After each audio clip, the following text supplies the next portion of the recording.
Welcome back to One Piece Explained. Chapter 1124 is a short but sweet one, acting as a nice transitional chapter between the Egghead and Elbaf arcs. There's a couple fun details in here as well as two new silhouettes that we will need to talk about, so let's get right into it. We get our 12th entry in the Ogre Child Yamato's Golden Harvest Surrogate Pilgrimage cover story as we find Yamato leaving the region of Kibi and heading toward Kuri.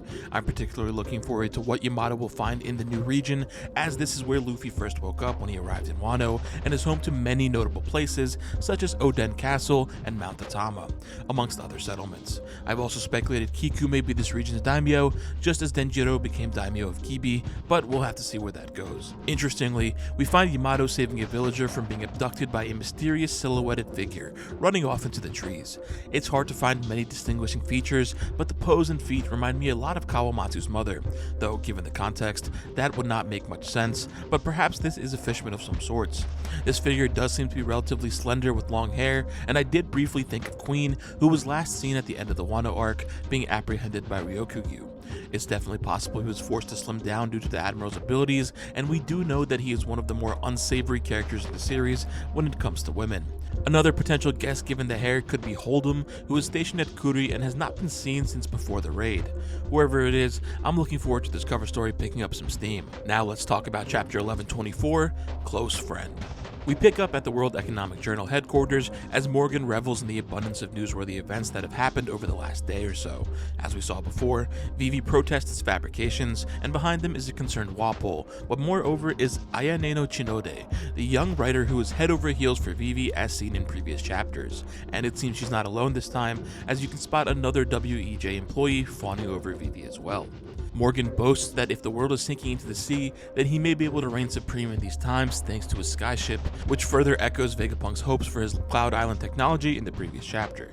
Now Morgan shadily threatens Vivi, given that he holds her safety in his hands, and it'll be interesting to see if he ever does decide to turn her into the government. Anyways, Morgan mentions the defeat of Law and Kid, as well as the murder of Vegapunk by Luffy. Earlier in the day, Morgan had reported that the Straw Hats had taken Vegapunk hostage on Egghead, which of course was a lie, but you have to wonder how he got that information in the first place. It's been stated in Stussy's V-Ray card that she's given Morgan's intel across the years, which may explain how he knows about the ongoings of Egghead so well. In fact, it wouldn't surprise me at all if Stussy ends up finding an ally in Morgan's once again, now that she's been outed from the government. His knowledge of Law and Kid's defeats is also interesting, as that happened during the prior day, so since those events were not reported in today's paper, it would suggest that he only found out about them today. And maybe there's nothing to it, but I do wonder who could have provided him with that info, since both defeats happened in places where information wouldn't necessarily be getting out so easily. Anyways, this does pretty much confirm that Damalo Black's crew was impersonating the Kid Pirates prior to him being defeated by Shanks, since the news had not yet spread around the world, which would mean he likely started mimicking the Kid Pirates after they seemingly disappeared following Kaido imprisoning their captain. Now over on Egghead, we find a sobering scene of the aftermath, giant warships surrounding the burning island. Sentomaru looks to have survived the quote-unquote hockey bomb and has found himself a small boat and some supplies to escape with. Recall that Sentomaru was apprehended by the Marines earlier, and last we saw him he looked to have been taken to a Marine ship, given the windows in the background. Since then, it appears he's taken advantage of the incapacitated Marine forces to make his escape. This is perhaps the saddest part of the chapter for me, as he, much like Stussy, truly has nowhere to go. The man he pledged his loyalty to, Vegapunk, is dead, and he has betrayed the Marines and world government, making him a fugitive in their eyes. I'm very interested in what becomes of the character next. Given the proximity to Wano, it would be pretty fun if he makes his way there somehow and fits right in. We also learned that the incoming message from the transponder snail that we saw last chapter was from Sakazuki, as Kizaru finally answers. Notice the snail has taken on Sakazuki's expression with the eyes and the mustache and the beard. The fleet admiral asks about Saturn's safety and the status of the power plant, reminding us that he was aware of the purpose of this mission in the first place, but Kizaru expresses no concern for the government or their goals. When accused of not taking things seriously, he questions Sakazuki if he's ever been put in a position where he's had to kill his closest friend, giving the fleet admiral a moment of pause. It's with this that we get a brief flashback montage of Kizaru's history with Vegapunk, starting from the time they met to the present day. It seems he was the one who apprehended Vegapunk after the disbanding of Mads. We had first heard of this during the Whole Cake Island arc, so it's great seeing it play out on the page. We then get a glimpse of Vegapunk moving to the island that would come to be known as Egghead after the destruction of Punk Hazard by Caesar, followed by Kizaru helping in the lab's construction alongside Sentomaru and Kuma, very similar to the scenes that we saw during Kuma's flashback. Kizaru reminds Vegapunk that he is an admiral after being tasked with manual labor, a sentiment that echoes a flashback we saw earlier in this arc between Kuzan and Garp. It's been very interesting seeing two of the original three admirals getting fleshed out and humanized in this arc in similar ways, what with being forced to face off against someone close to them. I can only hope that this is also in the works for Sakazuki. We've never been given the opportunity to see Sakazuki in an emotionally vulnerable state, especially not one involving someone close to him, so this is quite interesting. Many speculate that he was close comrades with a young dragon before he left the Marines, while others also believe Hibari to be his daughter given their similar Hiroshima dialect, but aside from pure conjecture, Aka Inu has never been presented with moments of vulnerability. Now Kizaru's flashback comes to an end as we get his perspective of Vegapunk's death, watching in silence as his body falls to the ground. This gives us one of the most somber and evocative panels in the arc, perhaps the series itself, as Kizaru pushes back at Sakazuki's suggestion that he's not taking things seriously. This is certainly not the first time we've seen an admiral yell back at Sakazuki, as we saw a similar scene at the end of Dressrosa with Fujitora. Though, unlike that moment, Sakazuki actually realizes that he has overstepped and apologizes. This is an incredible moment for both of these characters, as it humanizes them quite a bit, showing both of their potential for compassion. These two characters have long been portrayed as relatively serious, unwavering Marines who put their work first, and now we're finally getting a glimpse of the toll that takes on them. Great character work here by Oda, and I can't wait to see what comes from them next. Also real quick, some fans may be confused and think that Sakazuki is saying Kizaru is his actual brother here, though it's more likely that he's using the term brother in a more Yakuza style sense. Meanwhile, over on the route toward Elbaf, we find the Thousand Sunnies tethered to the giant ship. The crew looks to have done an outfit change, putting on their own personal pieces over the future style clothes of Egghead. I love Frankie's outfit here with the cowboy hat, and in general I enjoy when the Straw Hats get to express themselves through their own senses of fashion, as opposed to being given clothing from the setting that they are in. Zoro's dialogue may come off a bit harsh in this chapter, but it is very much in his character to remain steady and stoic when it comes to situations like this. Inside the ship, Lilith awakens and gets what I can only assume is a sudden data sync as she reaches for her beeping earpiece.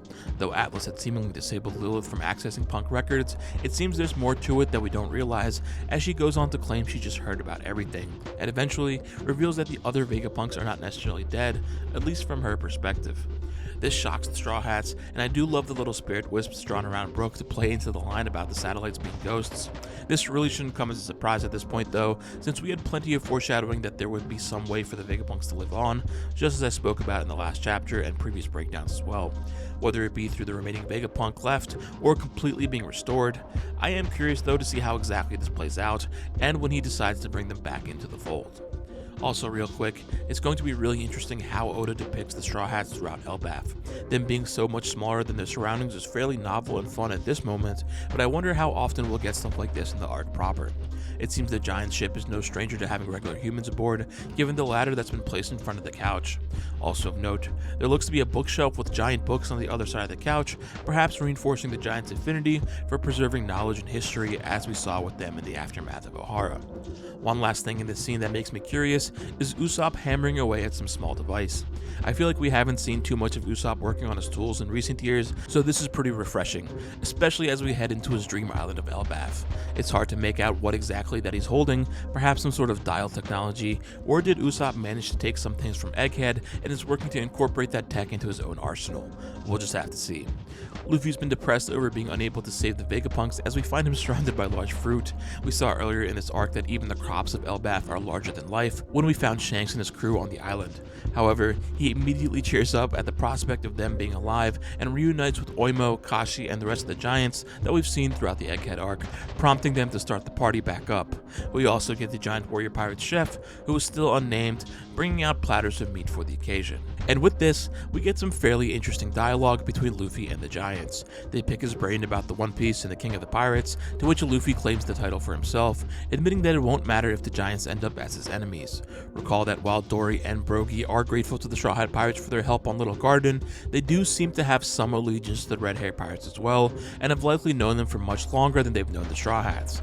Not only that, Dory and Brogy are both shedding tears through their laughter. This could just mean they're laughing so hard that tears are coming to their eyes, but to my recollection, the only time we've seen either of them do something like this was back on Little Garden when Brogy smiled through his tears at Dory's defeat.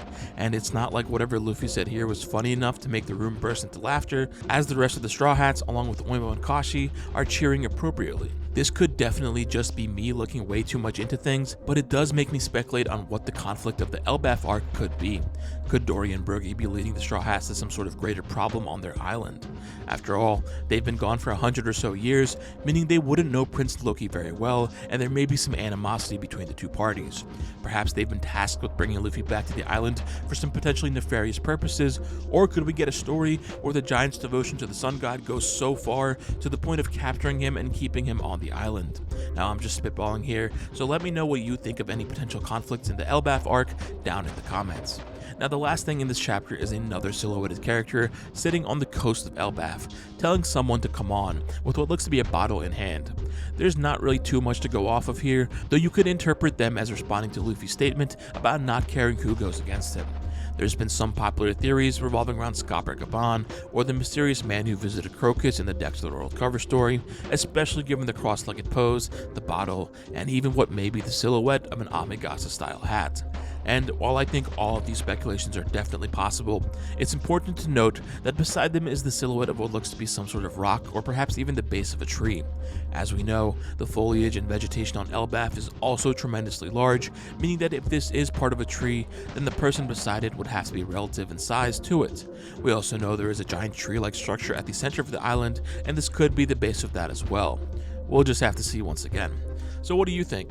Are you convinced that this is the silhouette of Scopper Gaban or the man from the cover story, or do you think it's a giant that we have yet to meet, perhaps even Loki himself? Let me know down in the comments. If you enjoyed this video or any of my other videos on the channel, be sure to like and subscribe. Thank you so much for watching, stay safe, and I hope to see you in the next one.